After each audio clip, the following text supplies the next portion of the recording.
Okay, all right, back here. We've been living under a rock for last couple of weeks, but it's episode 17. This is more of a video on demand one. We didn't do really much planning. We was gonna do it on our normal time, but that kind of fell through last second. So now we are resorted to doing it on Thursday, but it kind of worked out. So we're gonna watch the truck race and all that afterwards. So figured we'd talk a little racing. I'm going to drive this a little bit more towards the audio side of things. But anyway, it's episode 17. How you been? I can't believe we're on episode 17. I feel like we haven't done one of these in a while. We took a week off for the 4th, and then we had Andy on the week before that, and I think we took a week off before we had Andy on. So it's been spread out the past couple of weeks, but racing's picked up, and we're traveling, and got all that good stuff going on for the summer, so at least we can get one of these quick ones in here, talk a little Cars Tour, talk a little bit of what's happened past couple of weeks, and what we got happening this weekend. And then we got a couple of really cool things happening in the following weeks coming up too. So yeah, we'll and talk a little bit about that. That in its own is going to be literally one episode by itself. You know, Which I'm excited for. I guess we can talk about that a little bit. We don't want to give much away, but we're going to partner up a little bit with the Cars Tour as far as, you know, they have the big throwback weekend in August. I'll be racing the limited night. Atlanta's racing the late model night. It's a 2-day show. Limiteds are on Friday, along with a pit crew competition. More with that later. And then Tyler Hatley. Yeah. Tyler Hatley, I think from Maiden in this area. Hometown guy. Hometown singer. Yeah, he's making some headway, so that'll be pretty cool. He is going to be singing Friday night, and then Saturday is, of course, super late models and late model stocks. The limited race is 52 laps. Y'all's race is 170. 176 is what it was last year, wasn't it? Or 172, maybe? It's like the throwback 276 or something, so it's like a weird number, I think. So 130 something then. Yeah, so anyway, we're not really that good at math. Neither one of us. All I can say is if you were at last year's event and you thought that was big, just wait, because this year is going to be wild. Last year they just kind of tested the waters, which some of them went full out, obviously. I mean, including yourself, being that we had the full. I mean, I had that week was hell for me. I hated that. You had what, 3 full wraps? Yeah. Well, I'm used to doing that, but the problem was everybody raced the week before. Waited last minute. No. They had to, though, because they raced the week before, and then here I am, like, and I'm a one-man operation. Like, I don't have help. I tried to help. So, yeah, if anything, you just probably slow me down. I can put door numbers on and sponsors, that's it. But, anyway, I had yours and Stefan's and Brandon's and somebody else's. Oh. Dexter's. Well, I didn't put his on. So, between y'all's threes, there's a lot of work, and all 3 full wraps. So, well, Stefan's wasn't full, but it was a lot. Close to it, So, anyway, that was hell last year. This year, I think it's going to calm down a little bit. I don't want to give away anything. Obviously, I'm doing yours and myself's, but got another guy I'm doing, which I'm excited about. It'll be the first time working with him, but he's been on the show 2 different times. So, if that gives you a hint. It's not going to be real hard to figure that one out. Yeah. So. But his scheme changed. You know, I told you last night, and we can't say what the scheme is, but the scheme actually changed from what it was going to be to something similar, which has to do with the military, if you know what I'm saying. Yeah, so it's going to be a pretty spicy looking race car. I'm really pumped to do that. He literally just messaged me a few minutes ago about it and was like, man, we're going to do this instead. I'm like, hell yeah. Looks good, looks harder, but I like it. But anyway, that's going to be fun to do. I'm not going to say any names yet, but he is coming here again for his, well, actually it's his second feature. Yeah, so I guess we can kind of hint at what we're going to do, but we are teaming up with Cars Tour. We're going to try to do a special episode where we do paint scheme reveal, and Speed Sport's going to be in the house, so that's going to be they're going to cool. work on some videos for us. They're going to do some reveals and all that good stuff, which I don't know if we're allowed to say this yet, but well, there's 8 people in here, and you're tend first to screw hand. stuff up. Chances are that night, let me go ahead and throw this out there, something's going to happen. Something's going to screw up. Either the audio is going to go away, somebody might end up on camera nude, or I don't know. Something weird That's might never happen. happened before, but well, I'm not going to rule anything out at this point. Something weird happens every week. Either a microphone breaks, something, which I'm kind of surprised right now that nothing's broke yet. So I'm going to quit talking about it because I feel like it's gonna happen. But anyway, we are gonna have a lot of fun stuff going on. Like I said, like you just said, Speed Sport is coming to do videos for all the drive, not just us by no means, but they're getting involved. I think they actually announced that Speed Sport's like partnering up with Car Store for that event. So not only are they going to be putting out, so it's really a great publicity deal for all short track racing and all the drivers. So, not only Speed Sport, but they've added this year the addition of the broadcast on MAV TV for the super late model and late model events. So that's going to be another big step for the Cars Tour to have a race and on television. So that's pretty cool. It's Brandon Stetzer versus Lassard round. I hope Lassard's racing. I know Brandon is. That little shit, I seen him testing the other day. Brandon? Yeah, he's just all quiet about it. The comeback. I seen him damn testing. And it was kind of uplifting, you know what I mean? Because after all the shit that's happened, and I'm sitting there at the sitting at the racetrack, and I just got done testing, and I'm like all cocky, like, yeah, you know, ain't nobody, because a bunch of, I didn't know anybody else there, so I was like, you know, we're half a second faster than everybody. And here comes Brandon, and his damn super late model shows up. Oh, here we go. It's back. And it was honestly, it was kind of cool seeing him back on track. And I'm looking forward to, I'm assuming, and I ain't going to make any promises, but I'm assuming that he is going to be racing the Cars Tour Throwback race, which... Oh, I'm sure he will, and he'll be a favorite to win. Redemption. So. That's gonna put butts in the seats. I'm gonna go ahead and tell you, if I don't know when they start their pre-orders, but when we get they might be able to get them now. I think it'll sell out. Oh, 100%. There's no way. I mean, we're gonna have to sneak in. So if you want some under the radar tickets, I don't know. I actually probably shouldn't do that considering we're going. No, okay, take that back. Anyway, seriously though, it's gonna sell out. It's gonna be a huge event for Hickory. It's gonna be huge for the Car Store. There's going to be a lot. Bobby Allison, Donnie Allison, Hutch Strickland, Ron Hornaday, Randy LaJoy. All sorts of guys are going to be there. Rob Huffman was there last year. He didn't take any media availability this year. No, he said, didn't. No. He said that was enough. It's over with. Yeah. Speaking of all the famous drivers, there's throwbacks too. So everybody runs a throwback team. For those of you that don't know much about it.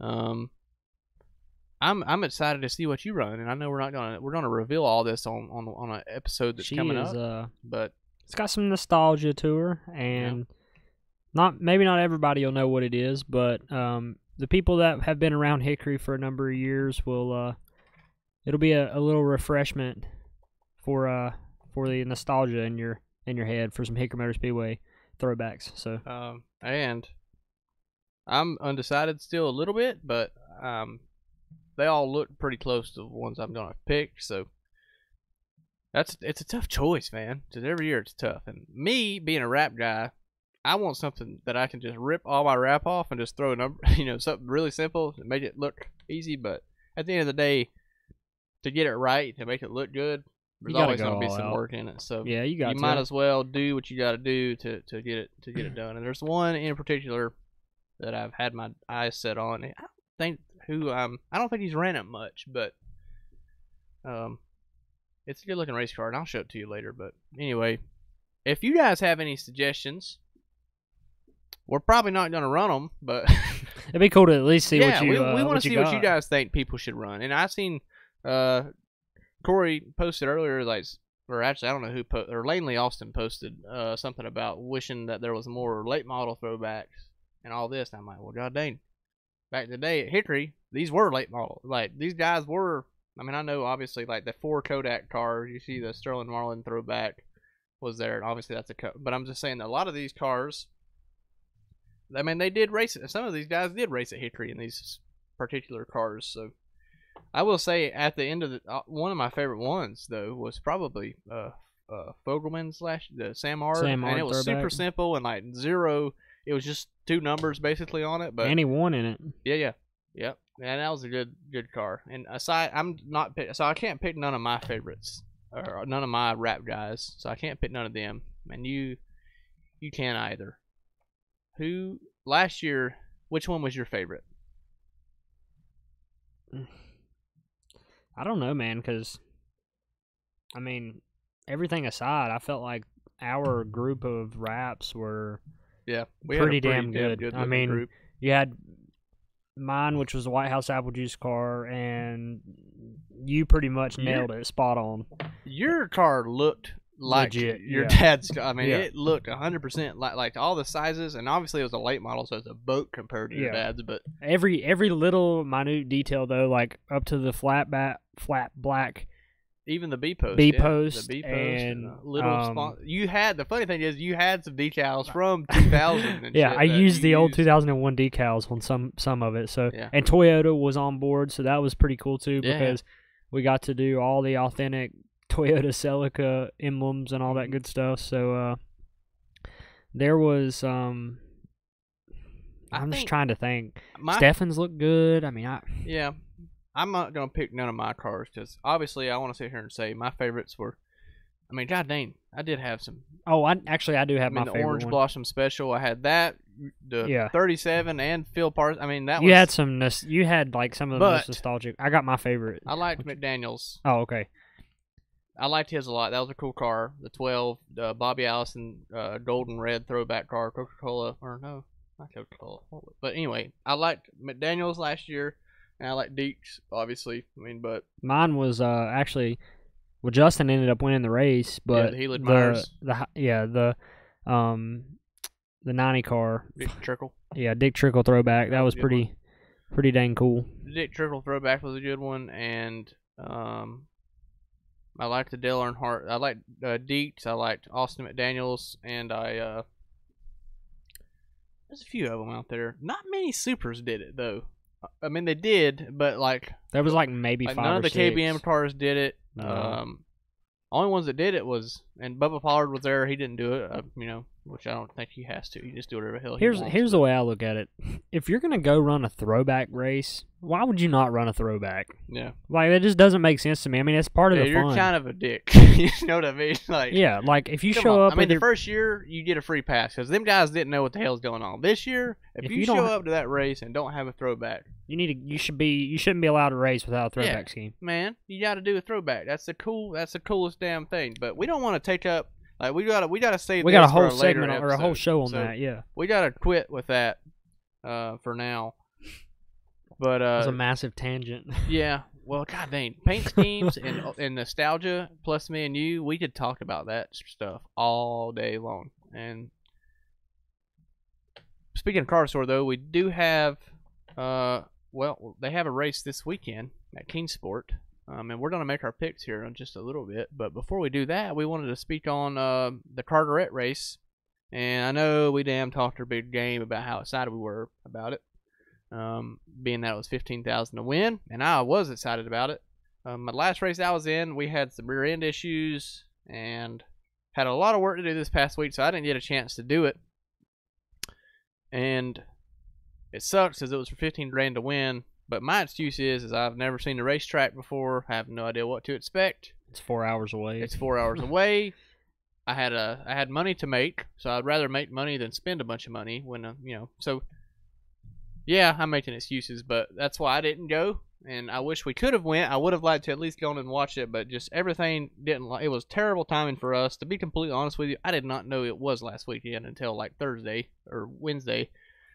So that kind of sucked. But the race itself, there was 20 cars. To be honest with you, when we talked about this a few months ago, we thought they was going to be sending 30 or 40 cars home.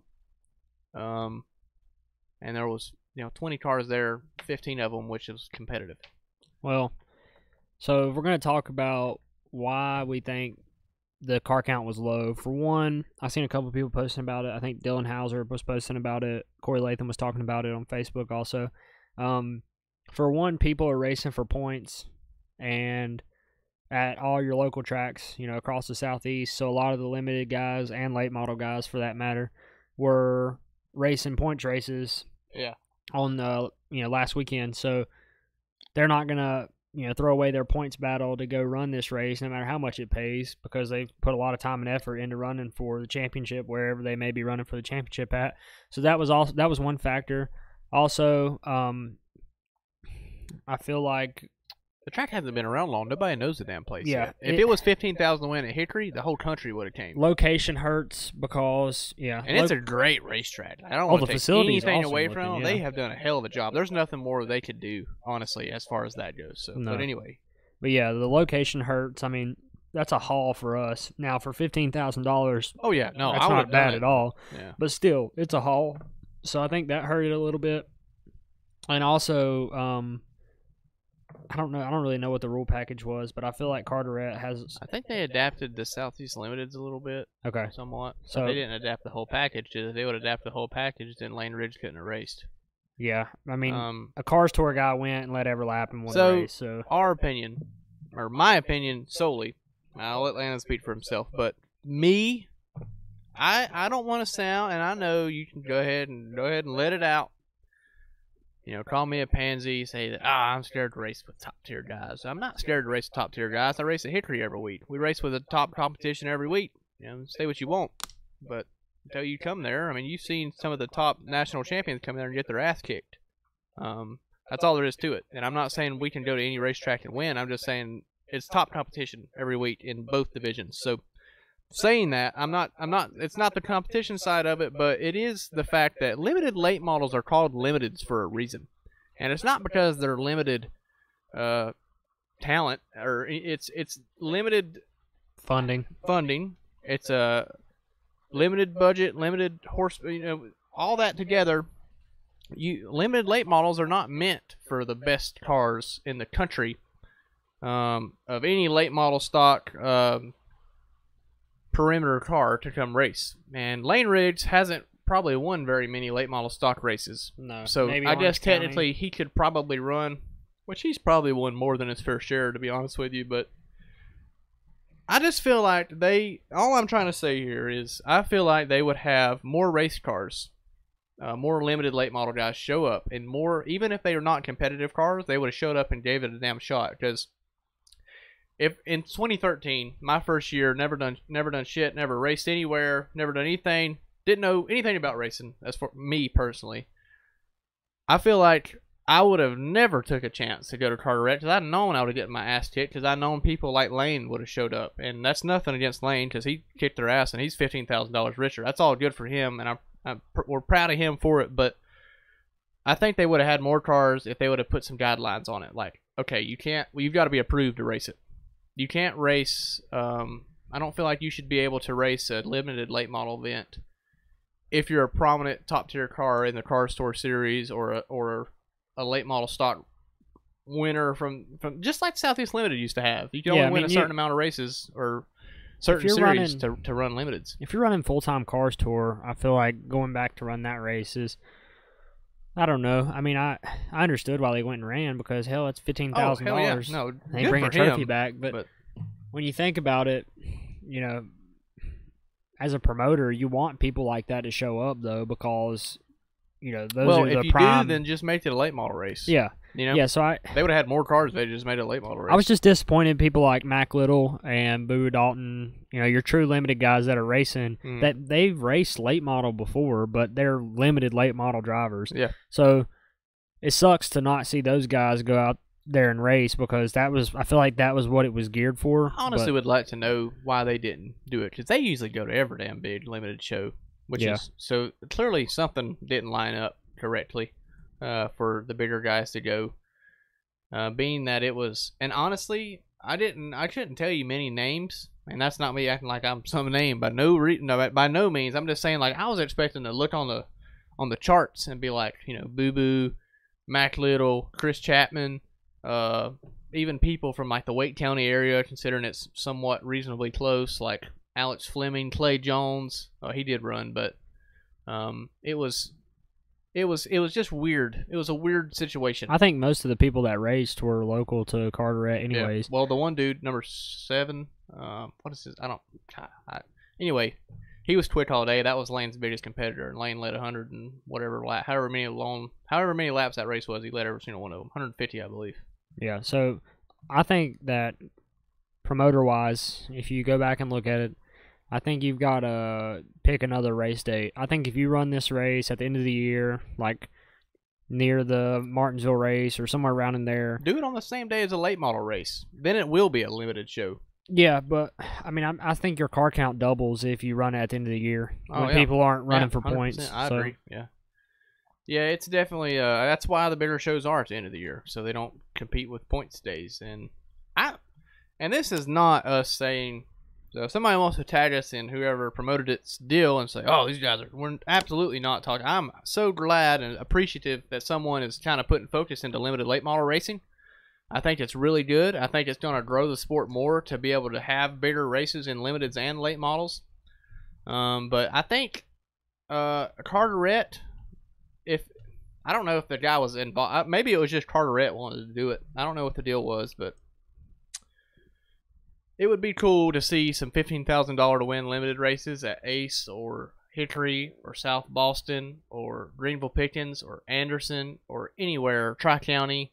If they had some there, they'd probably have 40 to 60. The Cars Tour race paid $10,000. Mm-hmm. The competition was way stiffer, and we sent 10 cars home. Yeah, or 8 cars home. So I just think the location proves to you that it makes a difference, and the time, because Cars Tour race was at the very start of the year, so you had a lot of people coming that weren't caught up in points battles yet. But speaking of Cars Tour, like you said, they run Kingsport this weekend. Concrete Jungle. Yeah, that place is pretty badass. I wish that I could have raced there at some point already, but I guess I could always still can. I get to pick first this week too, by the way. Do what? I get to pick first this week, by the way. Okay. Because you picked. Remember last week you got to pick, and you said Bobby McCarty instantly. But, Dylan talked a lot of crap early on in this fantasy deal here, but I believe I've clawed back in it. I've picked like 3 of the last 4 winners or 2 of the last 3, something like that. Yeah, you got a couple wins in there for sure. So you pick Bobby McCarty every week. So well, I mean, hell, who doesn't? I did a lot of good things at Myrtle Beach though. That was a big week for me. I think I got about 8 points that one week. Yeah, I struggled then. So I'll just do a rundown of the entry list real quick, and I'll let you take it and make your picks, and then I'll make mine. Is it just late models this week? 22 late models to go out there. That kind of surprises me, honestly. I didn't expect the field to be that high for Kingsport, but Cars Tour fields have been really good. Pretty much everywhere they went. I was expecting that to be probably the smallest field, but that's pretty decent. One thing I think is helping Kingsport is a lot of the locals are racing, so that's good for the Cars Tour. But just to run down it, Bradley McCaskill, Craig Moore, Cody Haskins, Brandon Pierce, Lee Pulliam, Sam Meyer, Charlie Watson, Chris Van Dyke, Ty Gibbs, Trey Bain, which is Trevor Bain's younger brother, I believe. Deke McCaskill, Bobby McCarty, Tommy Lemons, Thomas Bean, Nick Williams, which I believe is a local there. So is Wayne Hale. Both of them are from Tennessee, so I'm guessing they're from there. And I haven't. Wayne Hale. I feel like not the same. Ronald Hill, Trevor Ward, Hayden Woods, and then Josh Berry, Danny O'Quinn, and Lane Riggs. You're thinking of Zach Hale races trucks at Hickory. Oh yeah, hell yeah. What the hell? So you can make your picks. Pick a dark horse and. So first of all, winner. Does a dark horse count as a local? Depends on which local. So in other words, it can't be Crest Van Dyke. No, that's a pick to all right. win. Well, here's my case though. Crest Van Dyke has never raced a Cars Tour race. He really hasn't. Because I asked him at Hickory whenever we were half shit faced off margaritas. Yep. Well, and again, that might not have been Chris Van Dyke. You ever had the side-in gate? Anyway, Chris Van Dyke is obviously, to me, yeah, he can't really be considered a dark horse. I'm just going to go Chris Van Dyke for the win. Because I don't want to pick Bobby McCarty. His damn luck's got to run out eventually. Good Lord. The guy's on a mission. I feel like I'm giving one up to Landon here. But I'm going to take the risk. I'm going to go with Cress. And my dark horse is Lee Pulliam. So. No. My I was about to agree with it, so I started thinking. Yeah, you was like about to start shaking your head. My dark horse this week. I'm going to go with Mr. Bradley. Or no, goddamn. Charlie Watson. I think he's been kind of jumping around team to team, car to car here lately. And I think they finally starting to get settled in with Mr. Jason Stanley. I feel like they might hit on something here at Kingsport. Charlie is an aggressive driver. That's an aggressive driver's racetrack. I think Charlie Watson is your dark horse, and I'm going to go with Chris Van Dyke as your winner. Even though Chris has never ran a late model or a car store race, he's won, I would say, probably a mere 2,000 races at Kingsport and several Tennessee state championships, if I'm not mistaken. I know he's won at least one or two. But Chris has always ran good, and he's ran at Hickory very well as well. He's won races at Hickory. So anybody that wins at Kingsport and Hickory has my respect, even though it don't really mean much. But still, yet he's definitely a top tier guy. I think he's gonna be good in the car store race, even against all the top competition. Yeah, I think Chris is gonna be. I think that's one of them racetracks where it don't really matter. It does matter, but it doesn't matter as much as how much car you got and all that. I feel like they've got to go and figure that racetrack out because it's a weird racetrack. Yeah, they're going to that's Chris Van Dyke's racetrack, not those guys don't race there every week, so they're going into his. That's his home. So I guess I really don't know. There's two people that I'm trying to. For some reason, I feel like Cody Haskins has raced Kingsport before, but I don't know. I've thought about picking him, but I'm gonna go out on a limb here. My dark horse, he won this past weekend at Caraway. I'm gonna go with Ty Gibbs. I feel like he's starting to build a little momentum, and like I just said, he put it in victory lane at Caraway, so he's got a win under his belt now. I know he's won at Hickory before. Get some confidence build up. Yeah, he's got a little bit of confidence, so I'm gonna go Ty for my dark horse, and then I'm gonna go out on a limb here, and this is tough. I already wrote it down. I'm gonna have to go with Bobby McCarty. I wrote it down before you even said it. Going for 6, or yeah, 6 out of no, yeah. He's already won half. He's won 5 races. Yeah. No way. Remember we made a bet. We talked about this last time. We were talking the other day with Carol. No. He won. No, he has already won 5. Tri-County. Hickory. He has won 5 races. Ace. I wish we had a stat checker. Where's the other one? Where's the other racetrack they raced at? Tri-County. Carteret. He won Carteret. So that's 4. Where's the other racetrack if he has 5? I don't know. You may be right. I just think it's 4. Just remember, Justin said 4, I said 5, and you said 6. Yeah, he's got. Somebody back me up here. Damn. Chat. Comments. How many wins does Bobby McCarty have? He's got 4 right now, right? I think he has 5. Yeah. Bill Hildebrand said Pulliam's his pick. He's going out on a limb. Yeah, I hear you. Tri-County. Who won at Myrtle Beach? Landon does. Who won at Myrtle Beach? My guy, Lee Pulliam. Oh, yeah, okay. And then I'm telling you, dude, I think I believe it was Orange County was Deke McCaskill. Deke won in the 88. Yeah, and then Hickory was Bobby. Bristol, Bobby. Did he win Bristol?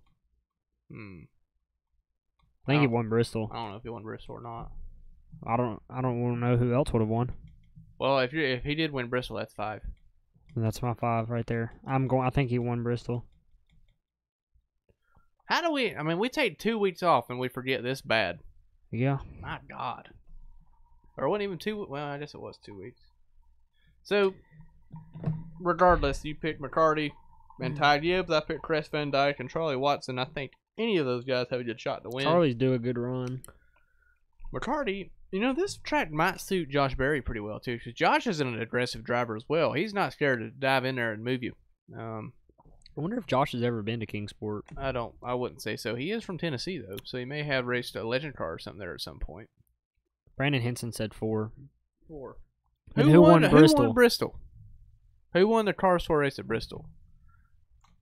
That's the deciding factor. Why am I not thinking of who? Oh, Lee Pulliam. Yeah, remember it rained out. Lee Pulliam won Bristol. It rained out last second. So I'm right, biatches. So we're 1 for 5. 4. So yeah. Remember, because I said he's gonna win 5 all year. Justin said 4, and you said 6. So you're probably gonna be right on that, though. I hope. Yeah, that's right. Bristol was won by Lee Pulliam. It was rained out. Nothing's. I guess we didn't bet any money, so all it is bragging rights. Bragging rights means more than money sometimes. I wonder if they can hear the rain. don't know. You guys hear the rain? Because it's raining It's pretty raining hard. like hell, yeah, and the tin roof is like loud. So I guess covered Cars Tour. I'm trying to think of things that I missed from this past weekend. We talked about Carteret. Ty Gibbs won. Caraway. Yeah. Trying to think of races then this weekend. We've got K&N at Thompson. They're doing their throwback event. I'll be there spotting for. I want you to talk a little bit about. You told me last night about the entry price and the amount of cars that are racing. I want you to talk to me about that while I go grab our special segment.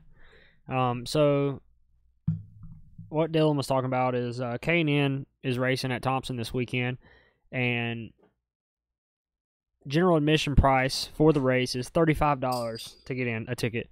There's only one race, and it's a Saturday afternoon at 4 o'clock, and there is only 14 cars on the entry list. So I felt like that was how much is the entry? $35? $35 general admission entry. Shit. To watch 14 cars race. Granted, it's a throwback race, man. It's the throwback event, and there is some cool race cars. They should have that damn race at Hickory. Yeah, they should go somewhere that or South Boston or something. Thompson is a very nostalgic racetrack, no doubt. There ain't no damn body gonna go all the way to Thompson. That around here, you don't feel the stand. The car, they copied Cars Tour. Yeah, there is some cool. Might have got the idea from NASCAR, but nobody else would have done it if it wasn't for Cars Tour. No. So we're in with the OGs, so we all good. Yeah, there is some cool paint schemes running though. I like one of our previous guests, Mr. Anthony Alfredo, racing the silver. Said racing, racing the Silver Bullet. I get the number spot 40, for Sterling. Yeah, I'll pull up a picture actually. Yeah, it looks really good. They done an excellent job. Shane Huffman's wife, damn, I wonder if he's on. Wendy, and them did a good job for Anthony and MDM Motorsports. So I was really excited to be able to see this car, and it actually turned out. What the hell? Anthony has his own Wikipedia page. It looks spot on. So Anthony Alfredo, country singer. He ain't even on. There we go. Here's something. Look at that. Hopefully, I don't know if you guys can hear us here in a second, but check it out. Oh yeah, they can still hear us. Yeah, this is Anthony's throwback car, the 40 Silver Bullet. What does that say? Footing first. Footing first. What is that? I'm not sure. Oxford Energy Group is one of his partners that's been with him for a little bit. There's another guy with the name of Anthony Alfredo. That is not. That is not Anthony. Alfredo Agarza. Anyway. Anthony kind of looks like Tom Cruise. Or no, not Tom Cruise. Who's he look like? He looks like some. But now we're just roasting him. But anyway, that's one of the throwback cars. I think a couple of the Rev Racing cars look cool pretty good. Yeah, a little background on why Anthony chose that scheme. The paint shop at MDM is actually an old Sabco building.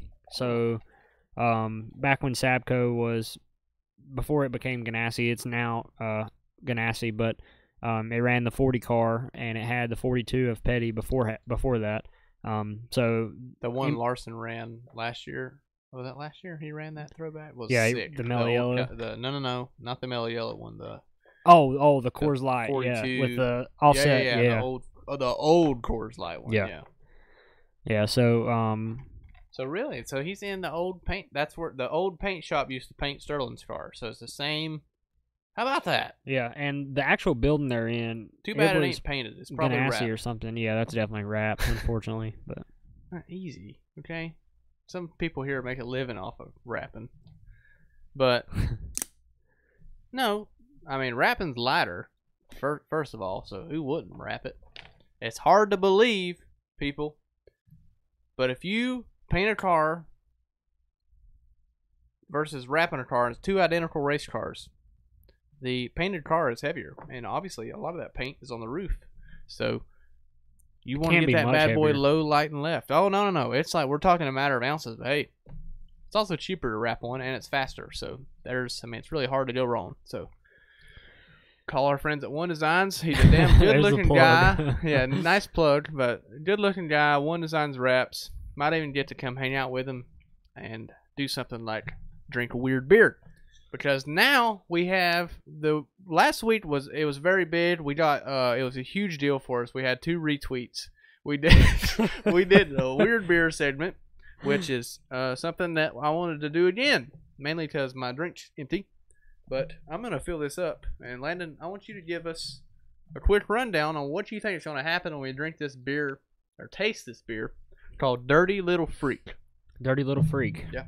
Okay, well, first of all, just at a quick glance, we have a purple and black label, and Freak is upside down. The letter R is upside down, so that obviously throws things a little off. I'm not exactly sure. I don't even drink beer, so I'm not even sure what exactly to expect. It's by Claw Brewing Company, and it's 5.8% alcohol. Well, without further ado, I'm going to pour us a half pint. Last time you, Last time it was really dark and I got nervous. Hopefully this one ain't as dark. Last time it looked like racing oil. Oh, that one looks like racing oil. Well, it's a little more ambery. I don't know why I poured so much. Yeah, that was a lot. I don't remember why I bought this, but something about it drew me to it. Dirty Little Freak. Maybe that's what it was. Yeah, that had to have been it. That had to have been the title. So, anyway, oops, gotta pull up Facebook. How's it smell? Oh, it smells like coffee, kinda. So we're gonna try this Dirty Little Freak beer. Has anybody got any recommendations for weird? Oh yeah, sorry Dennis. We started a little early tonight. We're trying to watch Truck Race later, so we wanted to get all that done, and plus Fortnite Season 5 came out. So we wanted to get done with that. So we're trying to play some video games with our racing team. Yeah, we got 2 wins. We got a squad that's been playing on Everybody some Fortnite. is involved. I don't know about one dude if he's involved or not with racing or ever has been, but he seems pretty knowledgeable. But anyway, we've been playing some. That's Windshield Deep Gaming. So, without further ado, we're going to try a new beer that is purple and black and looks a little bit on the fruity side, called Dirty Little Freak. It's out of Baltimore, Maryland, from Claw Brewing Company. We're going to try it out.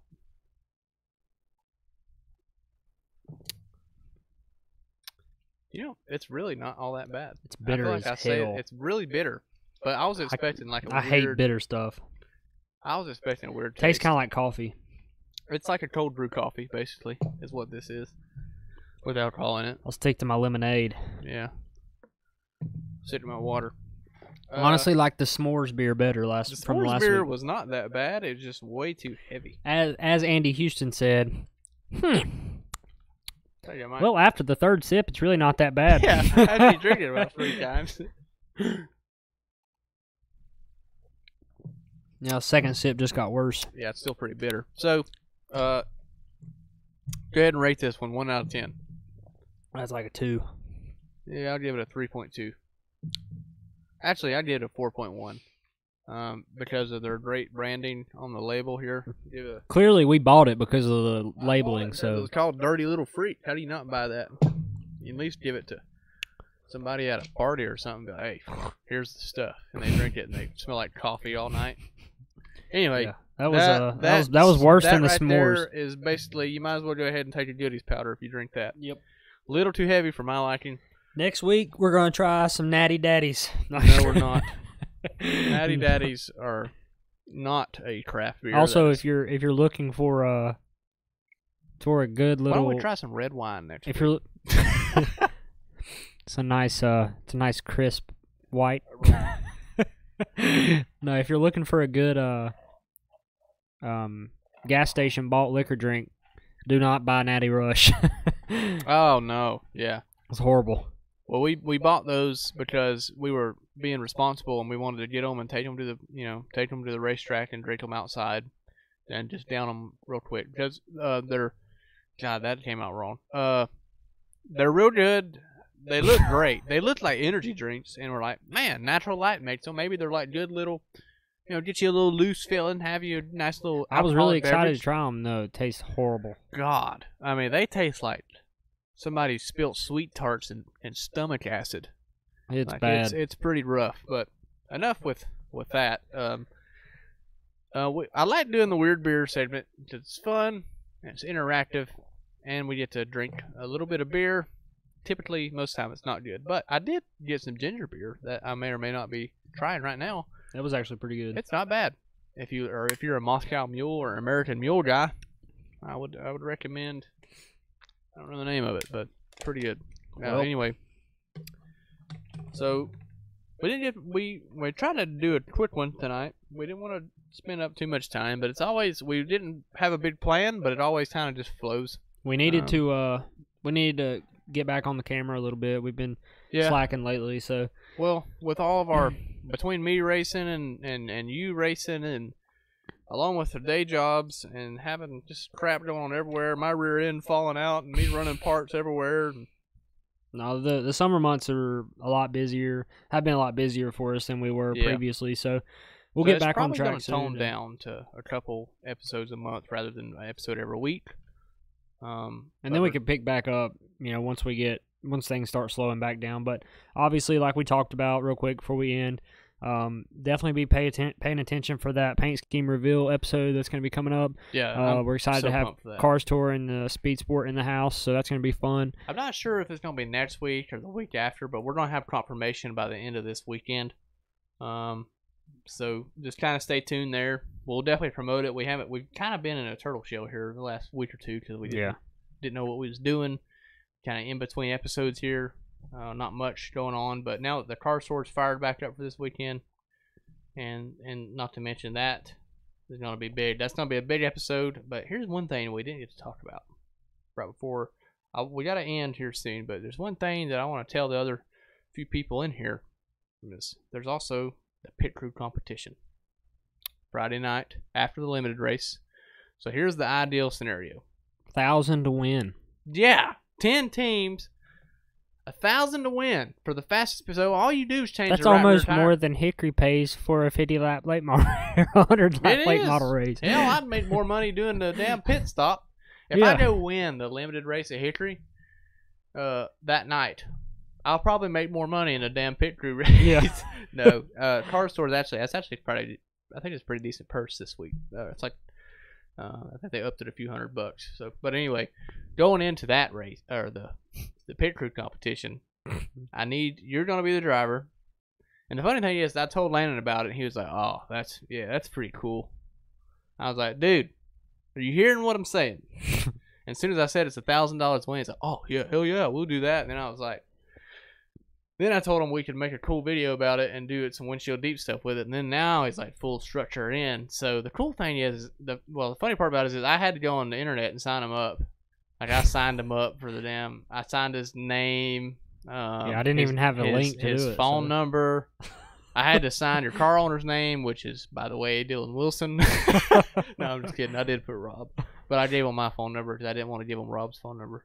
Because I don't want his media availability is very low. I didn't want to give out that number because that's very priceless information. Anyway, so the pit crew competition is 1,000 to win. It's a Friday night show. I think right now we're going to film some training videos, and that's going to be our special that week. I think either next week or the week after we're going to do a nice special about the training. In the process. You're going to see us getting after it. Oh, my God. Look, it starts in the gym. It starts tomorrow. This beer gut is gone for that. All for the 1,000 to win. By the way, if we do win, we got to figure out what we're going to do with the money. First, because technically, I guess it is your car, so we can split it half. How about we just go half? Let's make it easy. How about if we win, we put it all towards Windshield Deep? That's what I was about to say. I was gonna have a cool punchline. I think that's what we should do. Yeah, $1,000 in Windshield Deep would greatly improve what the hell we're doing here. Yeah, we win. It goes to Windshield Deep. I'm not sure if there's an entry or not, but if there is, then whatever it was free. Whatever profit. First 10 teams to do it. We're locked in number 6. Are we? Perfect. God, see now, this is getting intense. Like I'm already nervous. Claremont Posse, dude. No, hell with Claremont. Hell, half your pit crew's from Bethlehem. Well, it's split. hopefully my dad. I say for those of you that don't know, my dad is He's got a little jacking experience. a little bit. Yeah, he's jacked for 20 years. Yeah. Has the fastest time at the pit crew competition ever, and won a $10,000 check for 2009, I think, when he was with Casey Kane. So in other words, and now he's the pit crew coach at RCR. So we're gonna be humming. So I'm not saying we have an advantage, but come at us if you want to. I'm sure somebody's gonna bring some ringers in, but here's the deal: they ain't never hit no wide fives. No, They don't know about that wide five. I sit there every night and go like this. You know what I mean? With my cordless impact. I don't know what kind of equipment we're using though. I hope it's air gun. Yeah, perfect. If it's an air gun, then I'm gonna have to have Dad bring one home from work. We'll have pit practice here. If it's me, Seth, and Dad, I guess I would have to be the changer, and Dad would. Seth needs to carry. We don't need him trying to change. Dad's the jack man. Period. Eric's gonna jack, change tires, and mount the tire. He would probably be faster than all of us put together. Yeah, probably. We kind of ran it through our mind that we might do some ringers and go win it, but it wouldn't be as fun. We thought about bringing some RCR guys in and just taking the 1,000 home, but what fun is that? I mean, it's got to be genuine. Pay them. Yeah, I ain't trying to pay them. No. It's genuine. So we're gonna work our ass off for this. Like we're genuinely. And then if we lose, it's gonna be like we need to talk to Regal about something. See if it's possible. If even though you're the driver, let RJ drive it and you be part of the pit crews. Considering we work on our own shit. Yeah, we need to see if we can talk about that. If that's the case, then we'll have I'm the carrier guy. You're the changer. Dad, you hanger Jack. quick. I was on the ARCA practice squad. RCR. So I don't know what to tell you. I mean, I used to Mr. Austin Craven used to show me. He taught me how to carry tires. Craven's the man. I used to slam them on there one pump, dude. No torquing. Also, all one pump. Speaking of this, real quick, we'll just talk about all this next week. I'll tell you that once we finish here. But I feel like the truck race is about to start, so we're gonna wrap this up real quick. Obviously this episode was kind of winged, so appreciate all you guys that came in here and watched for the last hour or so. Like to thank all our sponsors that have stuck with us: Carolina Simworks, Fox Tactical, Dexter's Detailing, Blondie's Restaurant, One Designs Wraps, and Carolina Custom Golf Carts. You are listening to the voice of grassroots racing. As Dylan would say, live every day like it's Saturday. We appreciate you guys watching, and we'll catch you in the next one. Absolutely. See you guys later.